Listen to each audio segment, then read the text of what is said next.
চাকরি দিতে চান না মুখ্যমন্ত্রী মমতা ব্যানার্জি, তার সরকার। তারা ভাতাতে বিশ্বাস করেন, তোষণে বিশ্বাস করেন, খেলামেলা এসবে বিশ্বাস করেন। কার এবং আমাদের এসএসসি যোগ্যদের তালিকা দেননি বলেই আজকে কিন্তু এই পরিণতি হলো। সুবল সোরেনদের মতো অনেক কৃতি শিক্ষককে আমরা অকালে হারালাম। আজকে যে সুপ্রিম কোর্ট বলেছে অযোগ্যদের তালিকা প্রকাশ করতে, তার মানে যাদের অযোগ্যদের তালিকা প্রকাশিত হবে বাকিরা যোগ্য। অযোগ্য তালিকা দিতে হবে, তাহলে এর মধ্য দিয়ে প্রমাণিত হবে মমতা ব্যানার্জির সরকার অযোগ্যদের চাকরি দেয়। একটা নির্বাচিত সরকার, সংবিধানকে সামনে রেখে এসএসসি একটি অটোনমাস বডি, সেখানে আপনারা অযোগ্যদের চাকরি দিতে পারেন না। অযোগ্য তালিকা আপলোড হওয়ার পরে পুরো মন্ত্রিসভার বিরুদ্ধে ব্যবস্থা নেওয়ার আওয়াজ, মুখ্যমন্ত্রীর পদত্যাগের দাবি আমরা করা উচিত, যুক্তিসঙ্গত। কারণ কোন নির্বাচিত সরকার, সংবিধানকে সামনে রেখে শপথ নেওয়া সরকার কখনো অযোগ্যদের চাকরি দিতে পারেন না, এটা এক নম্বর। দ্বিতীয় হচ্ছে, অযোগ্যদের তালিকা 2 তারিখে এসে গেলে বাকিদেরকে যোগ্য ধরে নেওয়া যাবে। তাহলে এই যোগ্যদের নিয়ে নিশ্চিতভাবে পুনরায় তাদের জন্য কেন আর পরীক্ষা?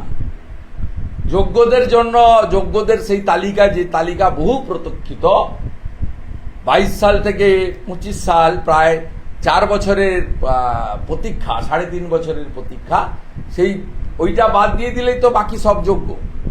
সেই যোগ্যদের নিয়ে কেন লড়াই হবে না? আমার কাছে নন অফিসিয়াল ইনফরমেশন আছে বাংলা ভাষা বা বাংলা এসব নিয়ে, যেটা আইপ্যাকের বুদ্ধিতে উনি চাষ করার চেষ্টা করছেন রোহিঙ্গা এবং বাংলাদেশি অবৈধ অনুপ্রবেশকারীদের বাঁচানোর জন্য।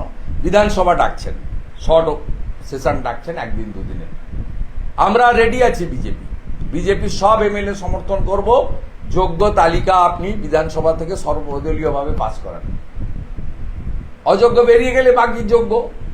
আমরা যোগ্য তালিকার জন্য, দেখুন, সুপ্রিম কোর্ট বলুন, সাংবিধানিক প্রতিষ্ঠান বলুন, তারা কেউই অন্যায়ের পক্ষে থাকেন না, ন্যায়ের পক্ষে থাকেন। তাহলে অযোগ্য যদি বেরিয়ে যায়, যোগ্যদের কেন নতুন করে এতদিন পরে, 10 বছর পরে, 16 সালে পরীক্ষা হয়েছিল, আবার নতুন করে পরীক্ষা দিয়ে? হ্যাঁ, নিশ্চয়ই সুপ্রিম কোর্ট বলেছে আজকে পরীক্ষা রাজ্য সরকার এসএসসি করাতে চায়, আমার কোনো আদিমত নেই, ফাইনালি করুন। কিন্তু একটা সুযোগ আজকে সুপ্রিম কোর্ট দিয়েছে, কারণ এই সরকারের আর যাওয়ার কোনো উপায় নেই। সুপ্রিম কোর্টের সিদ্ধান্ত নাল অ্যান্ড ভয়েড হয় একমাত্র সংসদে। এই সরকারের আর যাওয়ার কোনো জায়গা নেই। এদের 2-9 মধ্যে প্রকাশ করতেই হবে। তবে করবে কিনা সেটাও আমার সন্দেহ আছে, কারণ ডিএর ক্ষেত্রে আমরা দেখেছি 25% ডিএ দেওয়ার অর্ডার হওয়ার পরেও কিভাবে সুপ্রিম কোর্টকেও অগ্রাহ্য অস্বীকার করার একটা টেন্ডেন্সি।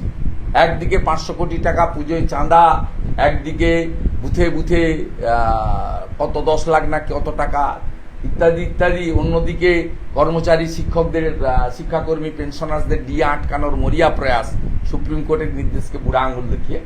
তাই আপাতত সুপ্রিম কোর্টের অযোগ্য তালিকা প্রকাশের সিদ্ধান্তকে রাজ্যের বিরোধী দলনেতা হিসাবে আমি স্বাগত জানিয়ে, আমার পয়েন্ট 1, মমতা ব্যানার্জি অযোগ্যদের চাকরি দিয়েছেন।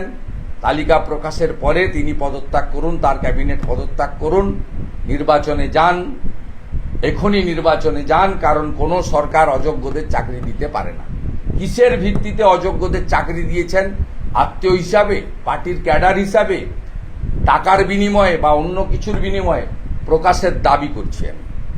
দ্বিতীয় হচ্ছে, যদি অযোগ্য তালিকা প্রকাশিত হয়, বাকি যে যোগ্য আছে তারা কেন 10 বছর পরে আবার নতুন করে কম্পিটিশনে পরীক্ষাতে বসবে? তাদের বিষয়ে নতুন করে উদ্যোগ গ্রহণ করা হোক। প্রয়োজনে বিধানসভায় যোগ্য তালিকা রেখে সর্বদলীয় সিদ্ধান্ত নিয়ে, সেই সিদ্ধান্ত নিয়ে রাজ্য সরকারের পক্ষ থেকে পুনরায় যোগ্য তালিকা নিয়ে সুপ্রিম কোর্ট বা অন্য সাংবিধানিক বডির কাছে তারা যেতেই পারেন। আজকে নতুন নয়, 27 ফেব্রুয়ারি 2025 নেতাজি ইন্ডোর স্টেডিয়াম থেকে এই একই রেকর্ড বাজাচ্ছেন। তিনি বর্তমান নির্বাচন কমিশনের যে ফুল প্যানেল, তাকে ভয় পাচ্ছেন যে তারা স্বচ্ছতার ভিত্তিতে নির্বাচন করবেন। তিনি কতগুলো অশনি সংকেত দেখছেন। তিনি দেখছেন নির্বাচন কমিশনের একটার পর একটা সিদ্ধান্ত শুধু পশ্চিমবঙ্গের ক্ষেত্রে নয়, গোটা ভারতবর্ষের ক্ষেত্রে উনি বিচলিত। এবং সবচেয়ে বিচলিত হয়েছে কালীগঞ্জের নির্বাচনে ওই যে সিসিটিভির যে টেন্ডার যাকে দিয়েছিলেন, আইপ্যাকের কথায় সোদপুর আলী জাপ্তাব দিয়েছিল, তাকে ব্ল্যাকলিস্টেড করে দিয়ে ফ্রেশ টেন্ডার করে দিয়ে দুটো করে ক্যামেরা লাগিয়ে পরিচ্ছন্নতার সঙ্গে যে নির্বাচনী প্রক্রিয়া শুরু হয়েছে এবং তার বিরুদ্ধে যে অ্যাকশন হয়েছে, তারপরে সিদ্ধান্ত কাকদ্বীপে যে ডাটা এন্ট্রি অপারেটরের এগেনস্টে এফআইআর হয়েছে ফলস নাম তোলার জন্য, নাম ডিলিট করার জন্য, এই সব কতগুলো জিনিস দেখতে দেখতে উনি যেগুলো ভয় দেখিয়ে চমকে নবান্ন থেকে গৌতম সান্যালদের দিয়ে, সৌমেন ব্যানার্জিদের দিয়ে, আগে হরিকৃষ্ণ দ্বিবেদী তিনি এখনো আছেন, সঙ্গে মনোজ পন্থের দিয়ে যে চমকানোর কাজটা করে তিনি ডিএমদের মাধ্যমে করিয়েছেন, আইপ্যাক সমান্তরাল প্রশাসন চালিয়েছে, ডাটা এন্ট্রি অপারেটর, এমনকি পাসওয়ার্ড, এই গুরুত্বপূর্ণ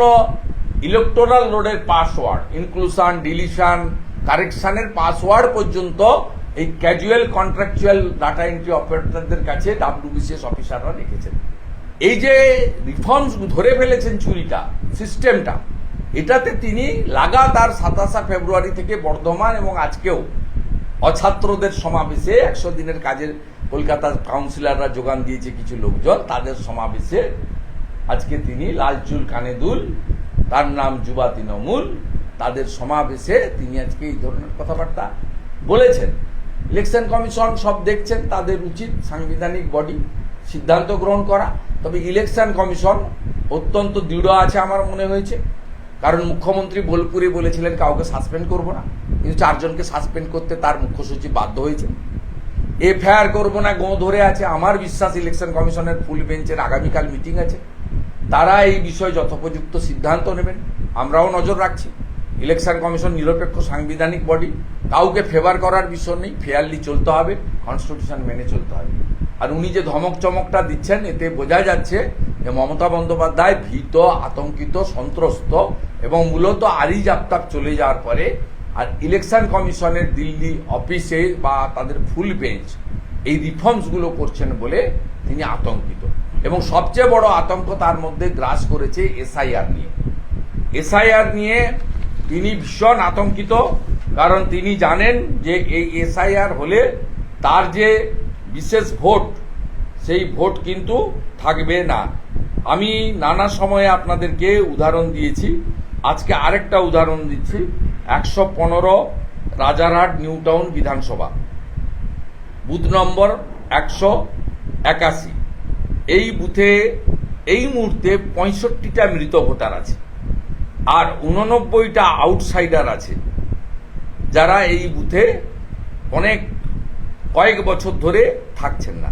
একটা বুথ এই রাজারহাট নিউ টাউনে, যেখানে ভারতবর্ষে ভোটার গ্রোথ 7%, এখানে 28% গ্রোথ হয়েছে। এবং জাংড়া সহ বড় একটা এলাকায় বাংলাদেশি মুসলমান অনুপ্রবেশকারীদের হাতে চলে গেছে। রাজারহাট নিউ টাউন আর কার্যত আমাদের হাতে আছে কিনা খুব সন্দেহের জায়গায় গেছে।